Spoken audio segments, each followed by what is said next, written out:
Bonjour à tous les amis, j'espère que vous allez bien. Les gars, aujourd'hui on se retrouve dans une nouvelle vidéo avec une pépite, donc BMW M3 G80. Et aujourd'hui avec nous on a Romain Sautron. Comment tu vas, ça va? Ça va et toi? Bah, ça va, la forme. Content de te retrouver aujourd'hui. Tu nous ramènes ton petit bijou, hein. Après la RS3, je pense que c'est celle-là. Voilà, exactement. Oui. Alors Romain, toi, qu'est-ce que tu as fait entre-temps depuis la dernière vidéo sur cette BMW? Est-ce que tu as apporté des grosses modifications ou plutôt des modifications plutôt soft? Non, là c'est soft, donc on est passé sur un stage 2. Ouais. On a supprimé kata, FAP et on a mis une boîte à air. D'accord. Et avec une Carto en SP95 pour l'instant pour faire plaisir. Ouais, voilà, pour se faire plaisir et surtout pour essayer de faire des bons chronos sur 200 mètres aussi. Exactement. Parce qu'il faut dire qu'il fait le run aussi avec cette voiture. Comme tu as fait un stage 2 et que tu as rajouté des pièces, je vais juste te dire d'ouvrir le capot et on monte ça directement. Ouais, bien sûr. Nickel, c'est parti. Allez. Alors là les gars, franchement, je suis très pressé de vous montrer tout ça et de faire un tour dans la voiture. Donc, si vous validez les gars, un petit like, ça fait toujours plaisir, des partages parce que c'est une voiture vraiment unique dans cette configuration ici à l'île de la Réunion les gars. Gros big up.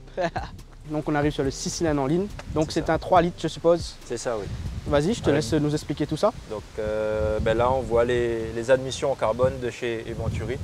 Du coup j'ai voulu opter pour la qualité surtout. Et sinon tout le reste est d'origine à part quelques petites décorations. Les bouchons qui rappellent le rouge de la voiture. Oui. Et sinon tout est d'origine. Est-ce que tu comptes passer sur un stage 3?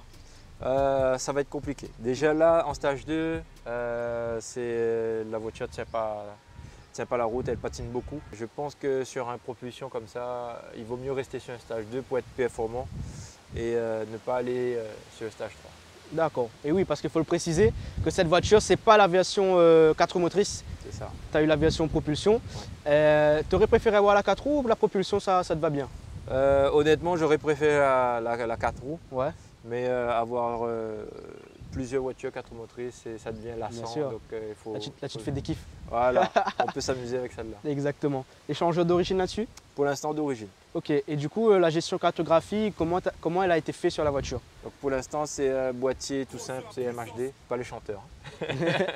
Donc c'est le boîtier MHD, carto de base, c'est pas fait sur mesure pour le moment. Du coup là, tu disposes d'un multimap?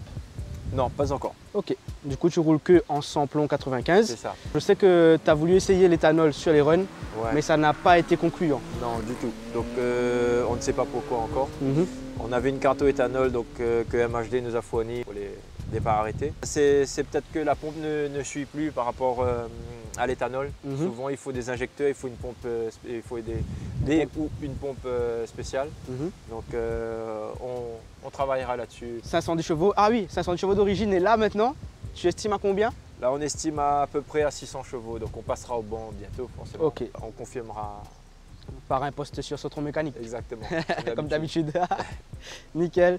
Ok, bah écoute, on fait un petit tour de la voiture parce que je pense que les gars, le moteur c'est bien. Mais là, je suis sûr que vous tous vous êtes en kiff sur cette caisse, tout à fait comme moi. Et on va vous présenter un petit peu les spécificités du coup de cette M3 Compétition G80. Donc, alors, sur la face avant, donc j'ai juste mis une lame avant de couleur noire pour rester sobre. Sinon, tout le reste est d'origine. Et toi, du coup, quand tu as choisi ce modèle-là, les grilles de calandre, ça te plaisait ou tu as voulu essayer quand même et après tu t'es dit, bah vas-y, ça me plaît hein? Alors, sur les photos, je trouvais ça bizarre. Ouais. Mais par contre, quand je l'ai vu au showroom chez Lille, j'ai kiffé. Ouais, t'as craqué. Après, franchement, c'est une magnifique couleur. Hein. Ouais. C'est vraiment une couleur qui tape à l'œil. C'est ça qu'on aime aussi. Les feux, du coup, c'est des feux BMW laser LED. Laser, exactement. Et ça fait le taf quand tu roules la nuit? Oui, aucun problème avec ça. Ok, nickel. Les jantes, on est sur du 19 Voilà, 1 pouce. sur les jantes, on est sur des jantes d'origine. En 19 à l'avant et normalement c'est en 20 à l'arrière. Sauf qu'à l'arrière, donc je suis passé en 19. Forcément pour la performance. Au niveau des freins, donc c'est des étriers M Performance carbone céramique. D'accord. D'origine fournis comme ça avec le véhicule. C'est d'origine ou c'est une option quand même? Alors oui, pardon, c'est une option. Mais que BMW a proposé à la vente. Qui est facturée par BM voilà. forcément. Le bas de caisse, il est d'origine? Ouais, d'origine comme ça, donc en noir brillant, pareil, les rétros noir brillant. Ouais, après il y a le petit logo M3 Compétition ici, M3 ça fait plaisir. Ça, le toit en carbone. Le toit en carbone, voilà. Effectivement. C'est une option parce qu'il y a certains M3, M4 qui sont sortis avec le toit ouvrant. Je suppose qu'on peut choisir soit le toit ouvrant, soit le toit carbone. Du coup, un toit carbone, ça doit peser à peu près une dizaine de kilos. C'est plus léger. Ouais. Forcément, c'est plus léger qu'un toit ouvrant. Un toit ouvrant peut atteindre jusqu'à 40-50 kg avec le toit en verre, etc. Ok, on va diviser le poids par deux alors. Voilà, je pense. On voit donc les pneus à l'arrière, donc les semi-slick qui viennent des États-Unis, qui me permet au moins de garder un petit peu d'adhérence sur les runs. Ok, ben vas-y, on passe à la partie arrière parce que je vais dire que c'est unique, tu vois, avec les 4 sorties d'échappement comme ça, les gars. Vraiment magnifique, le cul de la bête.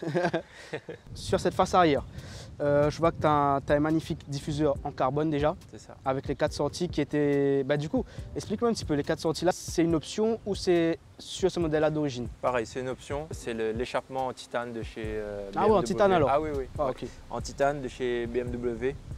Donc c'est le M Performance. Il est fourni avec le diffuseur donc en carbone forcément pour laisser sortir les 4 pots au milieu et pas sur les côtés. Personnellement, moi quand j'avais vu les photos d'annonce, je me disais que ça allait pas vraiment le faire. Mais quand je vois en vrai... C'est pareil pour moi. Sur les photos, on trouve pas ça super.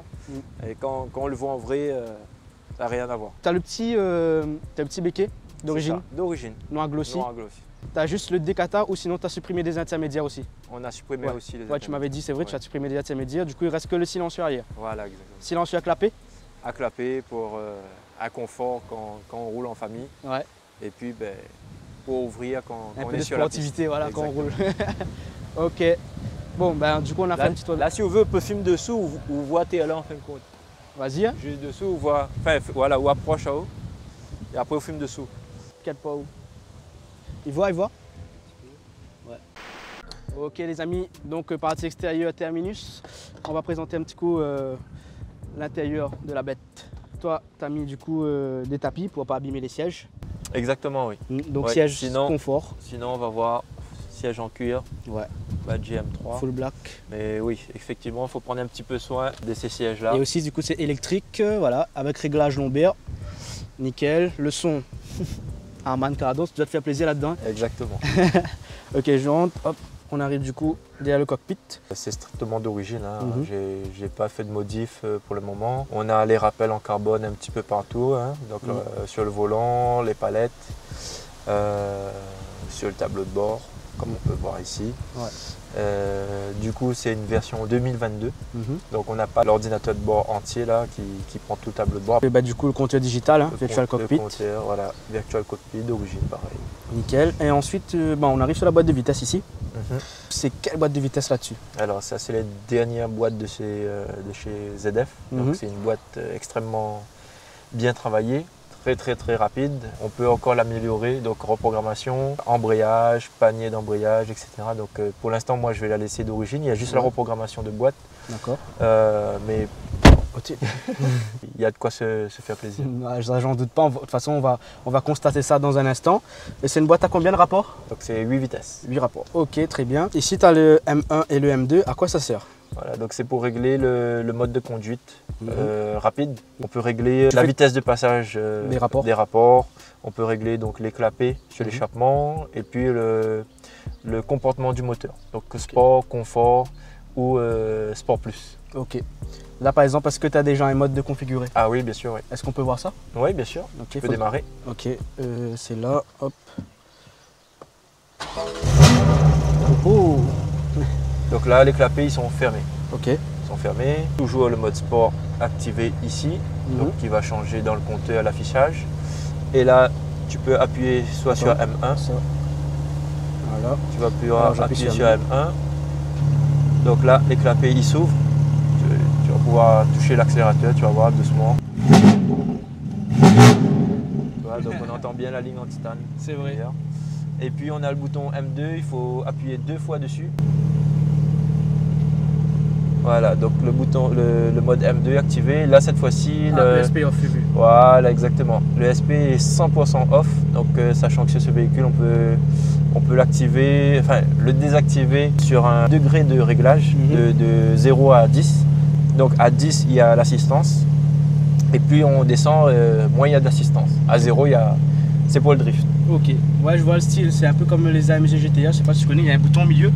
Et ça, c'est le bouton qui aide pour l'assistance. Plus tu tournes vers le moins, le 0, tu n'as plus d'assistance. Exactement ça. Bon, moi, je ne l'ai jamais testé à 0 pour faire du drift. Hein.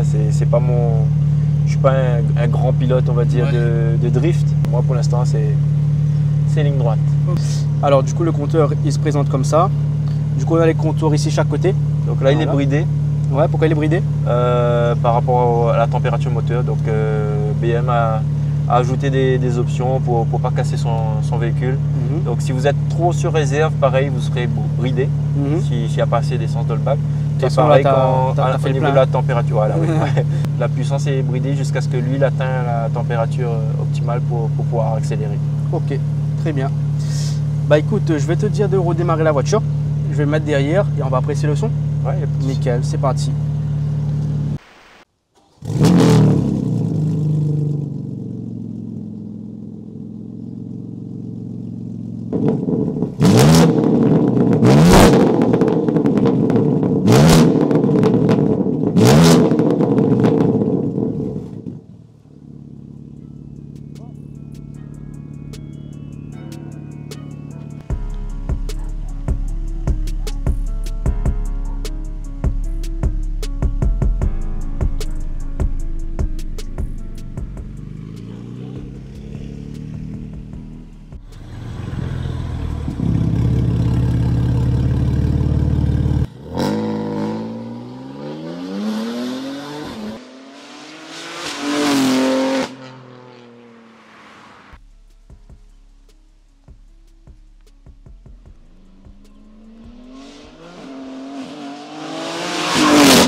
À recevoir des superbes sensations.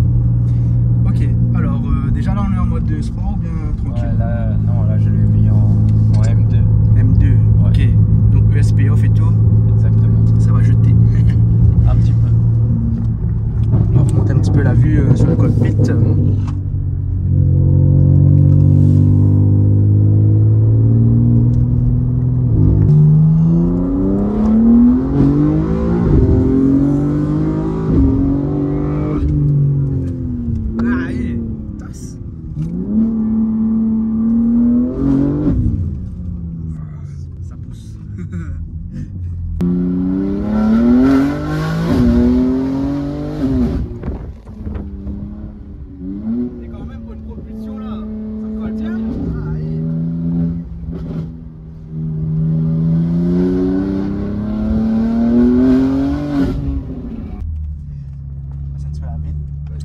Ça, on entend bien le son.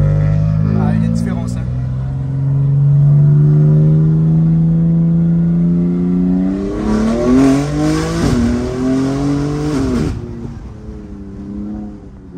Il y a quand même une propulsion là. Ça colle bien. Ah, oui.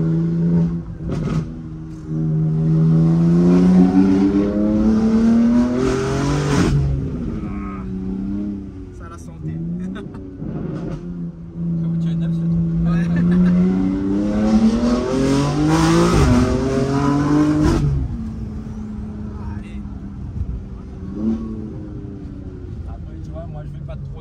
Parce que ça reste une propulsion et un problème est vite arrivé. C'est vrai.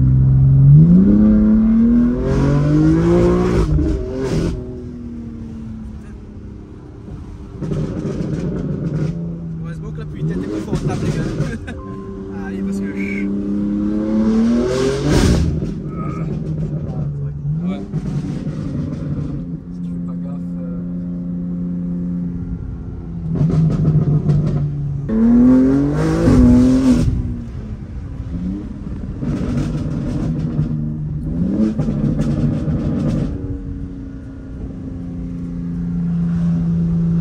Le bruit il est vraiment magnifique, ça pousse très très fort. Rien à dire les gars. Alors on va parler un petit peu du prix de la voiture. Une voiture comme ça, ça coûte combien? Allez, une tranche de prix. On est presque à 200 000. Presque à 200 000, ok.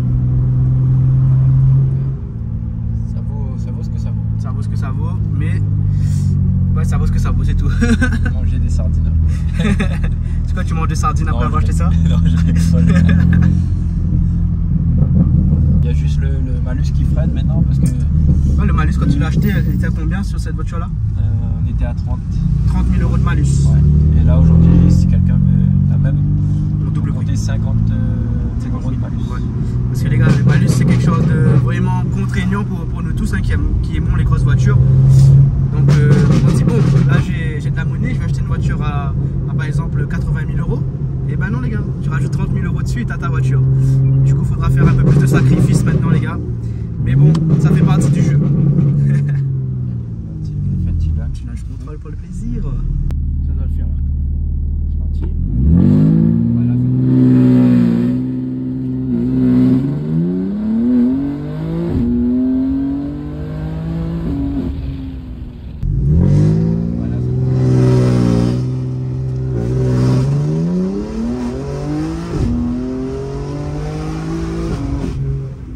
Putain, le passage de rapport, waouh!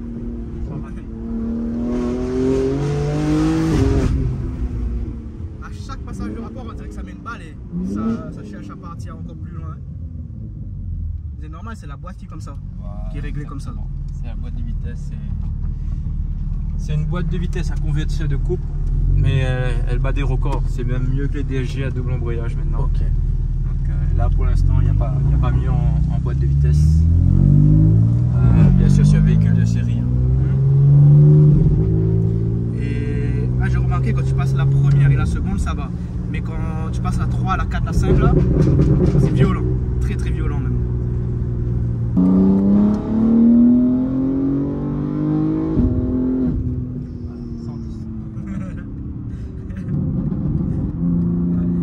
Allez, frérot.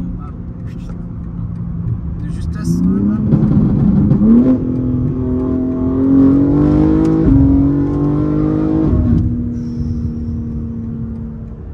N'importe quoi les gars. Et du coup bon, pour une prépa comme ça sur ta voiture t'as mis à peu près combien de monnaie? Ouais, par contre la petite prépa coûte cher. Ouais.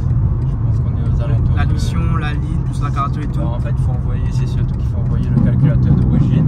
Ouais. T'envoies ça où?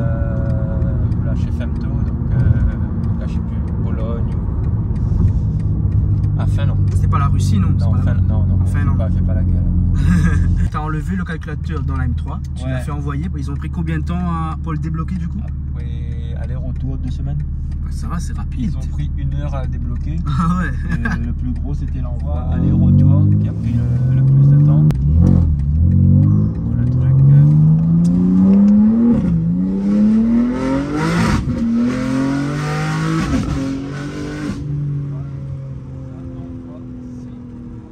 Heureusement que tu coupes un peu, hein. Tu coupes parce que ça part. Ouais, c'est ça. Parce que ça part.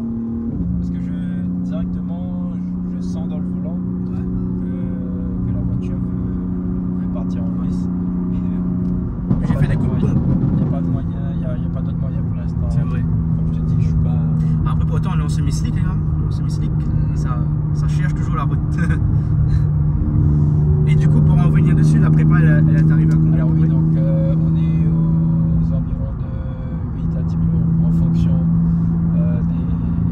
comment dire, moi j'ai pas compté la main d'œuvre. Oui parce que du coup c'est toi qui fais la mécanique. Qui est fait. Alors les gars, j'ai un truc de très important à vous dire là. J'ai un pote qui m'a envoyé un message il y a 2 jours de cela et il m'a dit qu'il aimerait faire un duel sur la piste avec du coup Romain et sa M3 compétition. J'ai envoyé la capture d'écran à Romain, je lui ai montré. Est-ce que tu es d'accord ou pas? Ouais. Du coup il m'a dit, On valide ça. il a dit que c'est validé, qu'il aimerait faire le duel avec la voiture. Son adversaire sera Kevin et la Cupra 5F Stage 3 de 550 chevaux. Et toi du coup pourquoi tu as accepté ce duel là? Écoute, pour l'instant c'est la meilleure d'Euromotrice traction. Oui. Nous on fait les meilleurs chronos en propulsion. Et ben donc il serait intéressant de comparer une traction à une propulsion avec je pense à peu près une puissance à peu près équivalente. C'est vrai. Quoique tu as un petit peu plus de chevaux, mais après tu vas se jouer, voilà, tu as du poids et tu vas jouer aussi sur la motricité. De toute façon tu gardes tes semi-slick quand tu fais toujours. Donc les gars, restez connectés. On met tout ça en place et vous allez bientôt voir une vidéo avec la Cupra et la M3 en duel. Donc dans la Drag Race 974 by Caramouille les gars.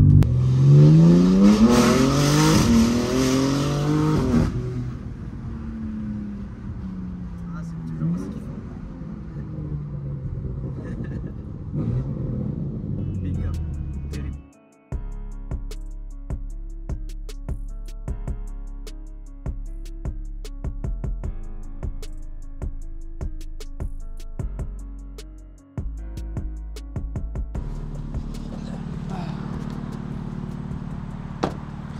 Oh là là, putain, ça a été une virée vraiment sympathique. Merci Romain. De rien. Super chouette. J'espère que vous les gars, vous avez kiffé, vous avez vu, c'est une voiture vraiment exceptionnelle. Et est-ce que toi, tu as un petit mot à dire pour la fin? Bah écoutez, on se retrouve sur la piste pour le défi. Ouais, pour le duel. Gros big up à toute la team. Et surtout les gars, gros big up à tous ceux qui suivent la chaîne Carmood et qui suivent aussi Sautron Mécanique sur les réseaux sociaux. Romain, merci. Et on se retrouve peut-être une prochaine fois si jamais tu mets un stage, quoi. Ouais, on sait jamais. Nickel. Merci à toi. Allez, salut. À bientôt. À bientôt.